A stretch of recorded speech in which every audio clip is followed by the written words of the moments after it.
morning, Shelter Place. This is the Daily Dish with Trish. Today we're going to be sitting down with Shelter Place's most prominent businesswoman, Angora Snoot, to talk about her new small business initiative. We'll also get a chance to sit down with Bobby with an I, who owns The Crib. We all know and love that trash place.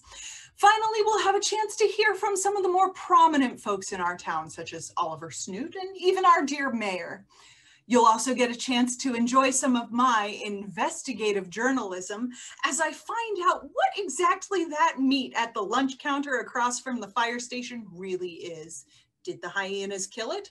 Or is it hyena themselves?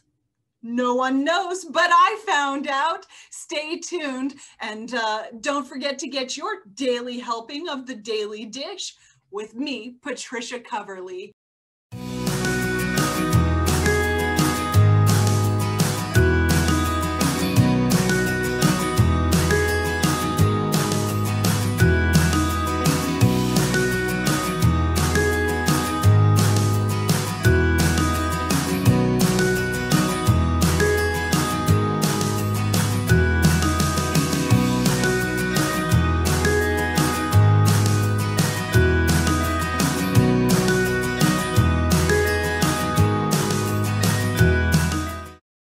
Tonight we have a very special interview for you folks. A prominent businesswoman from here in Shelter Place, Angora Snoot. You know her, she owns Angora's Closet downtown. Angora, how you doing today?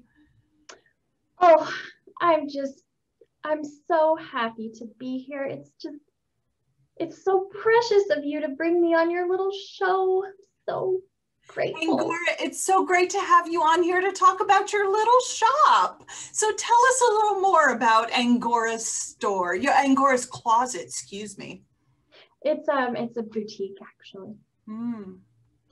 Angora's Boutique is where all the people of Shelter Place can come to buy the latest fashion pieces and get a little style. I'm also a style consultant because, let's face it, most people here don't know how to dress. So I help them. That's so wonderful. I know you went to the Fashion Institute of Technology for a little bit, and you bring back so much experience and a wealth of knowledge to Shelter Place. I know you also told me that you've just started a new venture, Feline Fashions, was it? Tell me a little more about that. Yes, Angora's Cat Fashion the line is called Angora by Angora, together with my partner Maggie and her championship show cat. We've designed a fabulous line and we'll be having a fashion show very soon.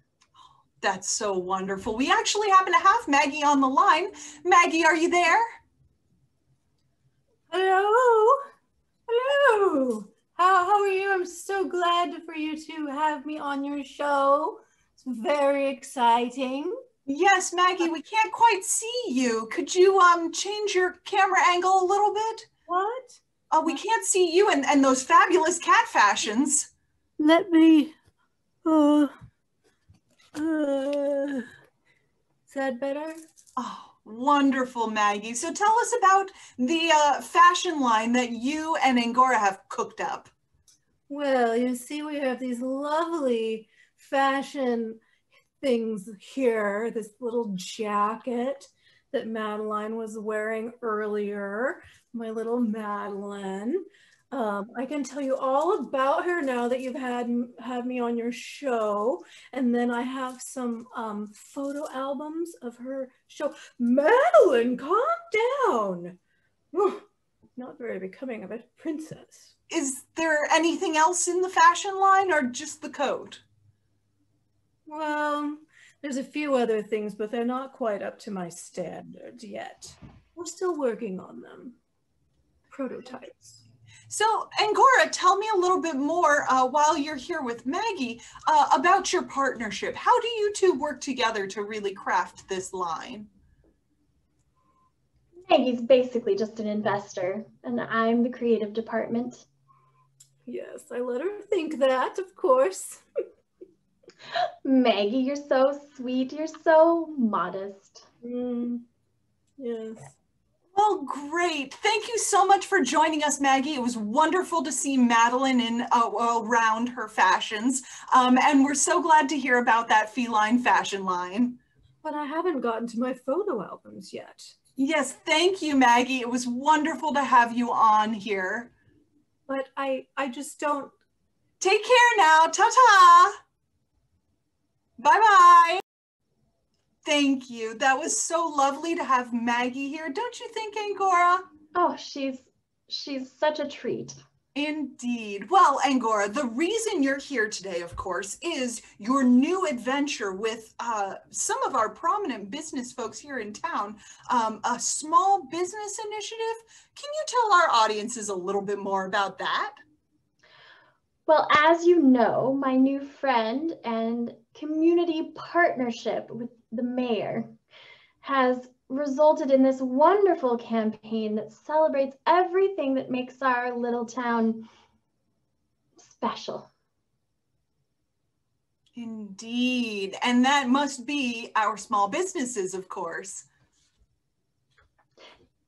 Right. Well, that seems like such a wonderful adventure for the two of you to really bond over as business people in town. Speaking of business people, though, your father is Oliver Snoot, the prominent business owner in town and owner of Snoot Corp, of course. I asked him about your little shop. He said that it is as though a tornado hit a carnival and blew all the clothing into a small building and that nobody in town shops there. Oh, Daddy. Always making jokes. He's such a cad. Yes, well, I've heard some rumors also that your store is about to shut down. Not at all. So tell me more about Snoot Corp, the future of businesses in Shelter Place. Thank you for that answer. It's so great. What do you see as the future for, say, that club, the Crib? Well, I mean, I know some cocktails at the Crib are in my future, if you know what I mean. Oh, it's so great that you support the small businesses in our town with your not hard-earned dollars at all. What's money when you're building a community?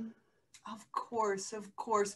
Well, would you like to say some final words about this initiative and how it'll benefit the people of Shelter Place before we sign off? I just want everyone to remember that putting your best foot forward means dressing your best, which means you really should come to my shop and let me style you. I won't bite. And I think everyone should remember, when this all plays out, whose side they chose.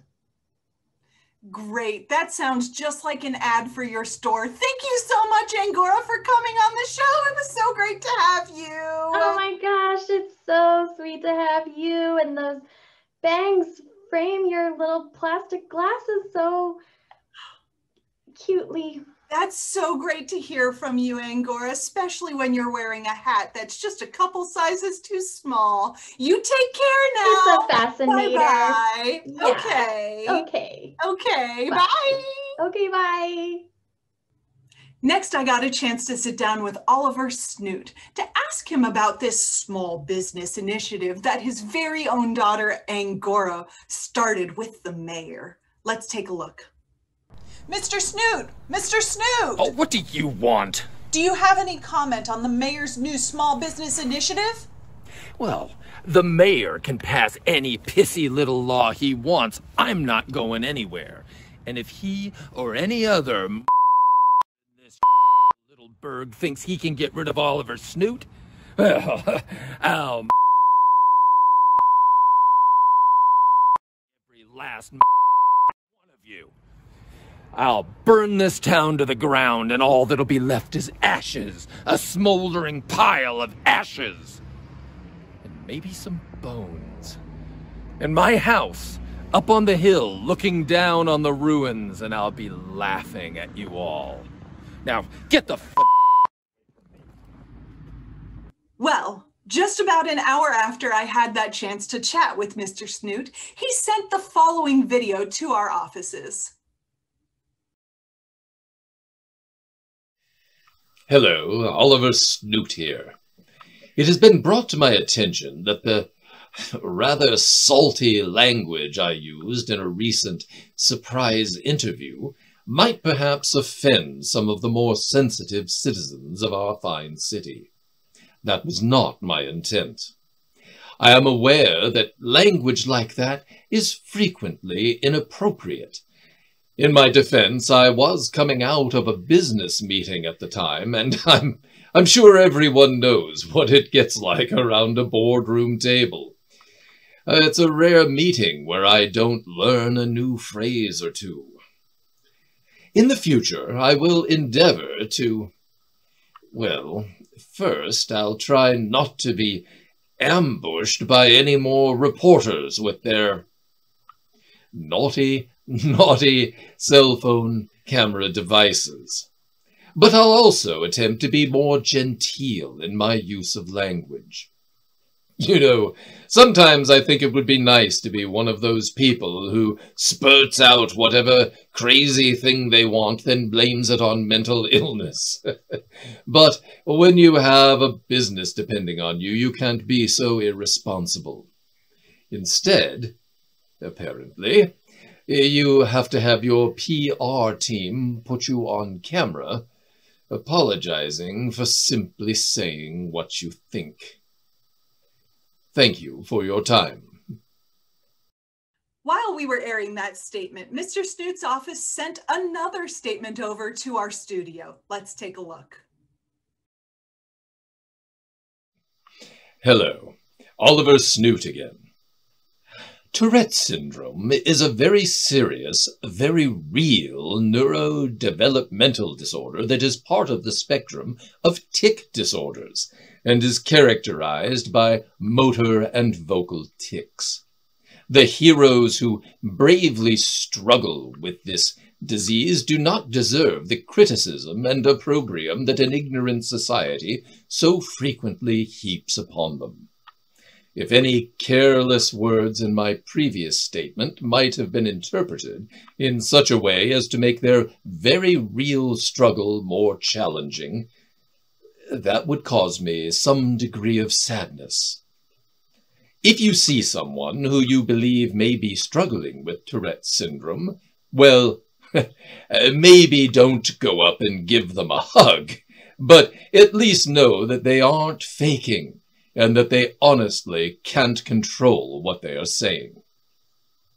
Interestingly, in my brief research, I have found that as Tourette's is a neurological disorder, its victims are suffering from a physical disease, not a mental one, and therefore are not dangerous psycho-wackadoos that need to be locked up for the safety of everyone, as some people sadly believe.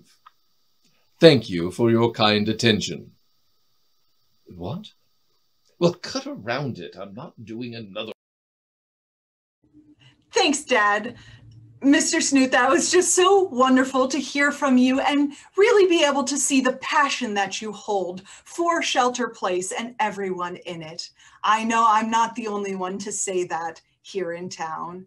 Next up, we'll be hearing from the mayor and his version of how the initiative is going, as well as some updates on very important matters close to his heart. Thank you so much, Patricia, for giving me a forum tonight to address the citizens of Shelter Place. Obviously, the Keep Shelter Place Small Business Initiative is something that is near and dear to my heart. I love this town and I want to keep it the way it is and safely from the grasp of greedy outside interests. But that's not why I've come here tonight. As you know, some time ago, my dear, dear daughter, the light of my life, was kidnapped by an evil gentleman known as Ice Pick Reginald. I have been devastated ever since, and it is my duty as a father and a mayor of this blessed city to do everything I can in order to find her and bring her back. That's why I am starting the campaign, #Where'sNatalie? What can you do, you may ask? Well, you should be asking everyone and everything you know, where's Natalie? And if they don't know, you should be asking them, well, what can we do to bring her home? I know this town loves Natalie as much as I do and wants to see her home safely. And so that's why we're going to begin an extended campaign to raise awareness of Where's Natalie, in the hopes that we could convince the evil, nefarious charlatan Icepick Reginald to bring her home to us. You'll be hearing more from me in the future. And don't forget, where's Natalie? Huh, that's beautiful. They're going to eat out of my hand, the bunch of suckers. Ha, man, I could tell this town anything if they'd buy it. If I told them in July that it was December, they'd start putting on their winter coats. What's that? We're still live. Well, the light's not on. Oh, that light. You moron, you should have told me sooner. I'm going to have your job for this. Thank you so much, Mayor McConnell, for sharing those sentiments with us. I know I'll be asking everyone and everything I meet, hashtag Where's Natalie?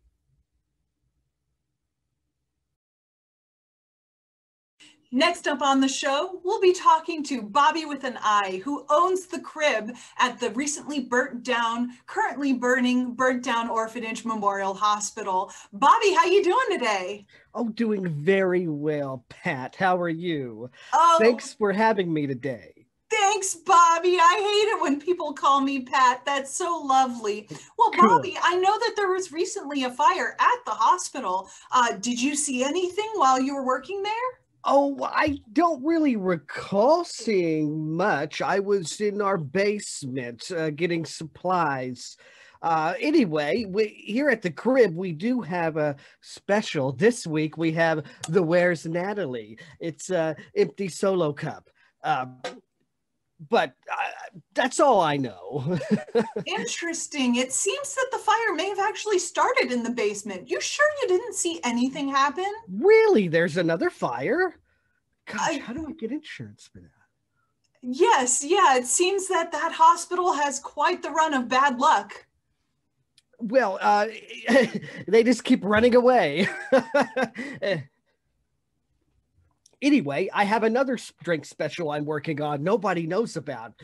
This one's called the Mazel Tov cocktail. It's just wait, it's kind of slippery. Hold on. Oh, well, everything's fine. Bobby, I think that maybe the Molotov cocktail might not have been such a good idea. Molotov? Bobby, Huh. Yeah? Bobby, are you there? Yeah, it's kind of hot in here. Are you okay? Everything's fine. Thanks, Bobby, for calling in. We'll check in on that a little bit later. For now, it is the time in the show when our viewers call in. So let's hear from our first caller.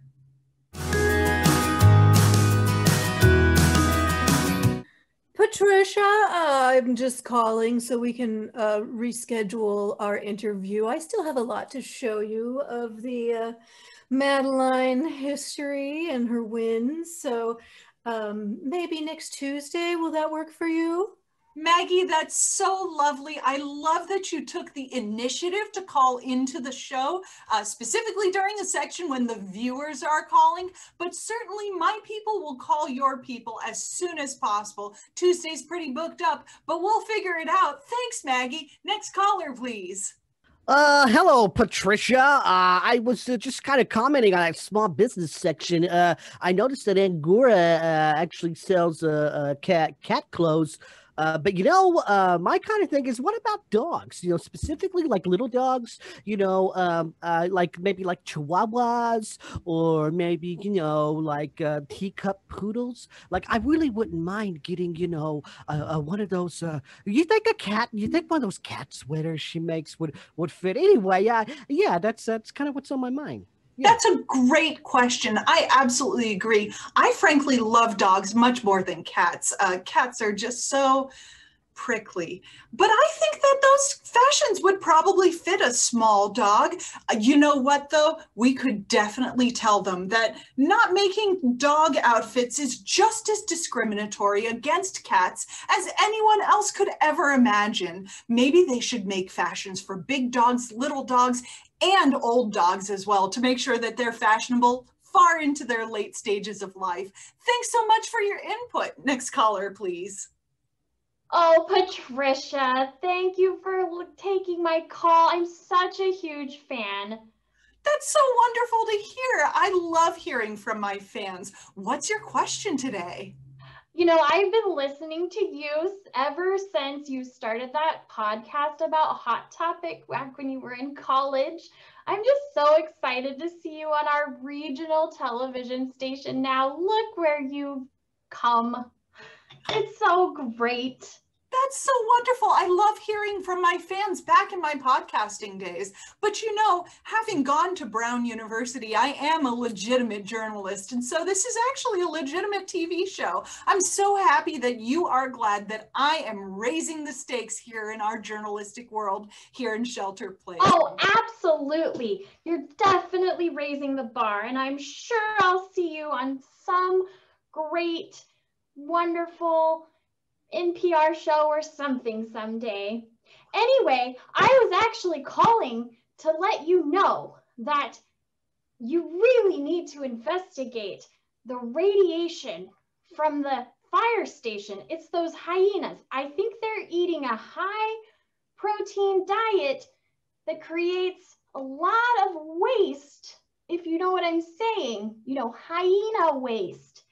And it's poisoning our water systems, and I'm pretty sure it's going to cause cancer.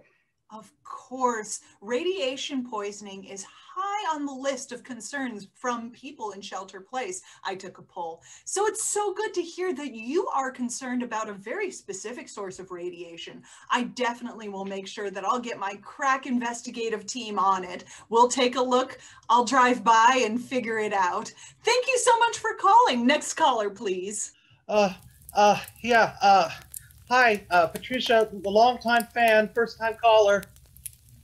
Thank you so much. I love hearing from my fans who have been listening for a long time. What gets you to call today for the first time? Yeah, hi. I'm currently calling you from inside a box of scrubs over at the hospital. Oh, the hospital. What's going on over there?